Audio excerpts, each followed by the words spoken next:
반갑습니다. 이번 시간에는 우리나라 사람들이 평소에 말을 할 때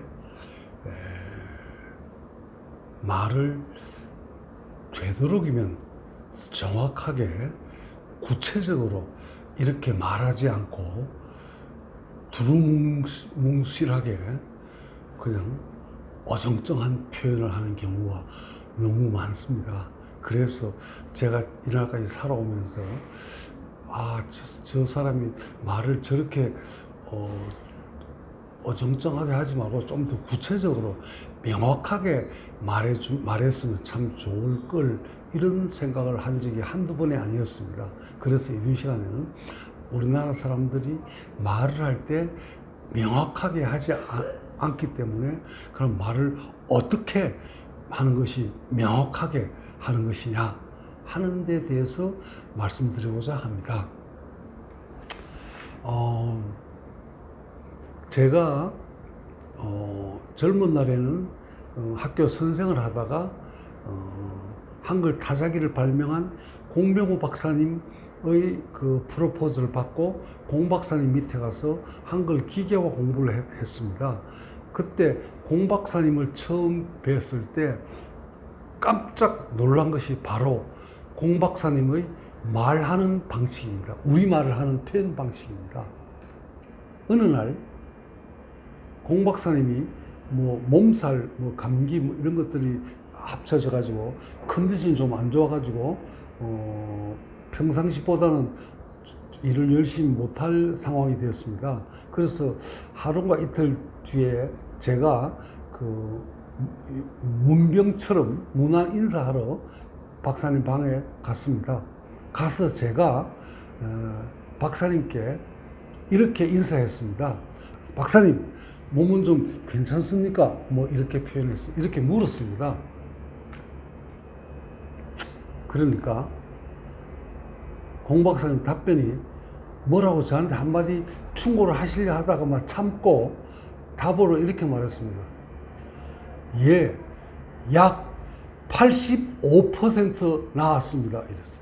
나는 그 소리 듣고 거의 멘붕에 빠진 줄 알았어요. 나는 그때까지 한국 사람 중에 말을 그렇게 하는 사람 처음 봤습니다. 한국 사람 같으면 어떻게 말하면, 예, 좀 나아졌습니다. 많이 좋아졌어요. 많이 좋아졌어요. 좀 나았어요. 다 나아갑니다. 이렇게 표현할 텐데, 공병호 박사님은 약 85% 나았습니다. 이렇게 말했습니다. 와,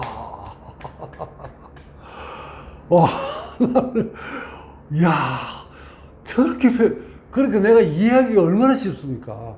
85% 나왔으니까 이제 15% 나오면 되는 거예요. 15%. 이게 100이면 85%면 이만큼 나온 거, 이만큼만 나오면 되는 거예요, 이제. 내가 얼마나 알아듣기 쉽습니까? 비슷한 사례를 하나 더 소개하겠습니다. 제가 박사님 만났을 때 박사님 연세가 70이 넘었습니다. 70이 넘었고, 저는 30대 초반이고, 박사님은 70이 넘었고, 그런 노인이신데, 그 노인이시니까 종일 온종일 연구하고 그 머리를 책에 타자기에 컴퓨터에 머리를 박고 열심히 일을 하시니까 몸이 피곤할 때가 많으니까 좀 쉬어야 될 거 아니에요. 그래 박사님 보니까 당신 연구하는 책상 옆에 반드시 그 간이 침대가 있습니다. 병원이니까 병원용 침대 같은 간이 침대가 있습니다.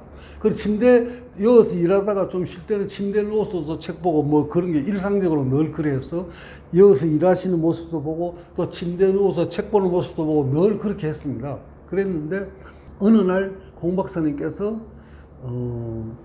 침대가 저 안쪽에 침대가 안쪽에 침대가 있고 문 쪽에 들어오는 입구 쪽에 저게 창가입니다. 창가. 그래서 내가 들어오는데 그 창가 옆에 의자, 손님 안 넣는 의자가 있으니까 거기 앉고 박사님은 침대에 누워서 책을 보다가 나를 이제 맞이하는 거, 누우신 채로 일어날 필요는 없죠. 그래서 누우신 채로 이 책을 보다가 누워 계시는데 내가 들어왔습니다. 들어와서 박사님 하고 안녕하십니까? 반갑습니다. 인사를 하고 앉았습니다. 그래 박사님께서 저보고 부탁을 했습니다. 누웠어. 송 선생, 예! 이러니까 그 창문을 약 15cm 정도 열어달래요. 창문을 약 15cm 정도 열어달래요. 보통 사람 같으면 뭐라고 표현하면, 송수님 그 창문 좀 열어줘. 좀 열어달라, 좀. 그렇게 말할 텐데, 내가 알기로 나도 그렇게 말하고, 많은 한국 사람이 다, 그 문 좀 열어, 창문 좀 열어, 조금 열어달라, 조금. 근데 공박사님은 좀이 아니고, 조금이 아니고, 약 15cm쯤 열어달라 했습니다. 그래서 내 생각에 감이 팍 오는 거예요. 한 뼘이 내가 이게 22cm 정도 되는 거 아니에요? 상식으로 아는데 22cm. 한 뼘이 22cm면 반이면 이거 11cm 아니에요? 박사님께서 원하시는 게 약 15cm입니다. 여기 반 뼘이면 11cm고 4cm만 더 보태면 15cm 아니에요? 그래, 한 뼘 안 되고 요만큼 열면 되는 거야, 15cm가. 자, 없어도. 너무너무 나도 기분이 좋은 거예요. 정확하게 열 수 있으니까, 원하는 대로. 15cm 열. 그래, 아마 내가 열은 게 15cm에서 뭐 크게 오차가 있어 봐야 1cm 오차가 있을까 말까요. 근데 좀 열어달라면 어떻게 했을까? 박사님께서 저보고 주문하기를, 송수님 그 창문 좀 열어줬어요. 이렇게 부탁했다면, 내가 15cm를 열지, 20cm 열지, 30cm 열 창문을 절반을 열지, 요만큼 열지 모르는 거예요. 그 박사님 원하는 대로 해줄 수가 없는 거예요. 그걸 내가 젊을 때 30살, 29살 때 공박사님한테 배웠습니다. 배웠는데 그게 이제 갑자기 나도 그 전에 한국식으로 엉성하게 말하던 게 몸에 배어 있으니까 갑자기 국어 선생님 출신에도 갑자기 안 고쳐지는 거예요.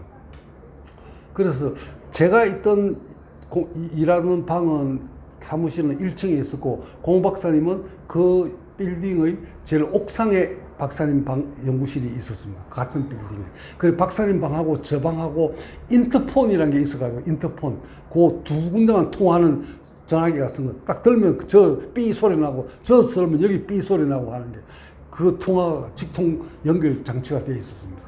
그래서 내가 무슨 결제 맡을 일이 있거나 뭐 은원 들 일이 있으면 인터폰으로 전화를 들고, 박사님, 내가 결제 맡을 게 있으니, 아니 뭐 은원 드릴 게 있으니까 올라가도 됩니까? 이렇게 물어보고 이제 오라 하면 가야 되고, 지금 와도 좋다 하면 가고, 나중에 지금 바쁘니까, 아니면 지금 내가 손님하고 얘기 중이니까 1시간 뒤에 오시라는데 10분 뒤에 이렇게 말하면 시킨 대로 하면 되는 것입니다. 그래서 그날 또 박사님 뵙고 뭐 결제 맡을 일이 하나 있어가지고 인터폰으로 물었습니다. 저 위에 계시니까. 박사님, 접니다. 뭐 어느 드릴 말씀이 있으니까 시간 좀 내줄 수 있습니까? 시간 좀 이랬습니다. 그러게 박사님께 아무 말씀 안 하시고 올라오래요. 올라갔어요. 그걸 앉았어요. 그래 박사님이 저한테 이렇게 말씀하셨습니다. 송 선생이 아까 나보고 뭐라고 말했냐? 한 번 더 말해버려요. 그래서 내가 오늘 언어를 들을 일이 있으니까 시간 좀 내주십시오. 이래 말했습니다. 이렇게. 송 선생이 말하는 좀이란 말이 그걸 어느 만큼의 시간이냐? 좀. 그래서 내가 놀래가지고 와 이거 딱 걸렸어. 그래서 오 송이 이러고 있으니까 송 선생이 말하는 좀이라는 시간이 5분을 말하는 것입니까? 10분을 말하는 것입니까? 30분을 말하는 것입니까? 1시간을 말하는 것입니까? 2시간을 말하는 것입니까? 그걸 내가 어떻게 아냐요?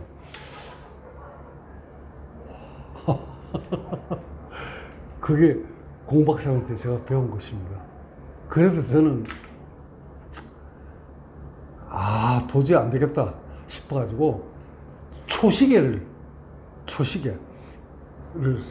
그때 초시계는 요즘은 이제 전자용 초시계 이런 게 숫자 나오는 초시계가 흔해 빠졌지만 그때는 그런 시계는 없을 거예요. 옛날 얘기니까 그 동그란 그 시계 바늘이 있는 거예요. 바늘이 있고 착착착착착착 돌아가는 거 그런 시계인데 주로 그 사진 쪽 하는 전문가들에서는 암실용이죠. 암실에 뭘 물에 담가 놓고 필름을 담그고 뭐 이런 거 초를 재야 되니까 그럴 때 쓰는 초시계가 있어요. 초시계. 그걸 공 박사님이 저한테 선물을 했어요. 송선생같이 앞으로 앞날에 창창한 젊은 사람은 이 초시계를 가지고 시간을 좀 아껴 쓰라고, 시간을. 1초로 아껴 쓰라고. 그래서 그 박사님한테 받은 선물 초시계 지금 가지고 보관하고 있습니다. 공병호 기념관을 만들게 되면 거기 내가 갖다 전시할 생각인데, 초시계를 가지고 이제 제가 생활을 했습니다. 그래서 어떻게 했는가 하면, 사람을 만나면 미리 몇 분 시간을 쓰겠다고 미리 말합니다. 나보고 누가 만나자 하면 내가 당신한테 쓸 수 있는 시간이 10분, 20분, 30분, 1시간. 그래도 괜찮냐고 물어요. 그래, 자기가, 네가 선택해라고. 그 중에 몇 분을 원하나. 그래갖고, 딱 만나면, 그때는 주로 5분 내지 10분으로 많이 만났는데, 짧게 만났는데, 초시계를 딱 맞춰놓고, 폰을 딱, 따르르, 이거 딱 10분 맞춰놓고, 탁 누르고 시작합니다. 그리고 얘기를 하다 보면, 얘기 안 끝났는데 따라가면, 그러면 오늘 끝내야 그만하자. 다음 또 하자. 제가 젊을 때 그렇게 까다롭게 했습니다. 그래서, 나중에 알고 보니까, 가령, 한국 사람은 이렇게 말을 해도 엉성하게 하는데, 서양 사람은 그렇지 않다는 것을 알게 돼요. 가령 미국의 경우 예를 들면, 계약서의 경우 얘기를 듣고 깜짝 놀랐습니다. 한국 사람 계약서는 뭐 A4지 한 장 안에 뭐 다 쓰든지, 끼케야 2장 뭐 석 장 쓸까 말까. 미국의 계약서 얘기 들으면 계약서가 천만큼 두껍대요. 계약서가. 시시콜콜한 까지 다 따지니까. 계약서에. 그래 해야 싸울 일이 적을 것 같아요. 미리 정확하게 말했으니까. 근데 대충 말해놓으면, 좀 이래놓으면 이제 시비하는 거예요. 시비하는 거예요. 그래서 제가 공박사님한테 그걸 배워가지고 제 연구실을 올 손님 있자고 전화하잖아요. 그러면 내 연구실 위치를 물어요, 저쪽에서. 그럼 제가 이렇게 말합니다. 지하철 생기고 난 뒤의 얘기입니다. 장안평역 3번 출구로 나와서 경남 호텔 쪽으로 약 950m쯤 걸어 올라오면 뭐가 있다고 이렇게 말합니다. 3번 출구로 나와서 어느 방향으로 950m. 근데 그전에는 그래 말 안 하고 경남 호텔 방향으로 쭉 올라오면 쭉 올라오는 거예요. 쭉이 몇 미터예요, 몇 미터. 950m입니다. 한국 사람의 표준으로 옛날에 전신주 하나 거리가 약 50m입니다. 약 50. 전신주 하나 거리가. 그럼 950m 지가 짐작해서 올라와야 됩니다. 헤매는 건 지 잘못이, 내 잘못이 아니고. 약 950m. 이렇게 정확하게 표현하는 것, 구체적으로. 이런 것을 우리는 어릴 때부터 교육에서 가르쳐야 하고, 실제 일상생활에서도 그런 것을 실천하는 이런 문화가 빨리 더 보편화되면 좋겠다고 생각합니다. 그래서 이 방송을 오늘 제 얘기를 듣고 공감하거나 하는 분이 있으면 이런 얘기들은 자녀들에게도 다시 한번 일깨워주고, 또 본인 스스로도 뭘 좀 정확하게 하도록. 그래서 저는 점심이나 저녁을 먹을 때도 만약에 내가 밥을 살 경우라면 반드시 이렇게 말합니다. 오늘 점심을 제가 사겠습니다. 메뉴를 3가지를 추천하겠습니다. 1. 영동 설렁탕. 2. 무슨 짬뽕. 3. 뭐 이렇게 딱 구체적으로 3가지. 이거 골라라고 그랬어요. 물론 그 3가지는 나는 다 좋아하는 겁니다. 아무거나 찍어도 나는 뭐 좋아요. 다 내가 좋아하는 그 3가지를 딱 찍으라고. 그래서 저하고 오래 친하게 지낸 사람들은 이걸 저한테 배워가지고 저한테 이렇게 말, 선생님 오늘은 제가 점심을 사겠습니다. 뭐 찍으려고. 제 주위에 그런 사람이 들어있습니다. 나한테 보고 배워가지고. 그래서 나는 이런 것이 난 더 재미있고 구체적이고 뒤에 가서 딴소리 안 하고 더 좋을 것 같습니다. 그래서 되도록이면 더 구체적으로 정확하게 말하는 것이 몸에 배이면 좋겠다. 그런 얘기를 오늘 했습니다. 자, 이 정도 하고 마치겠습니다. 고맙습니다.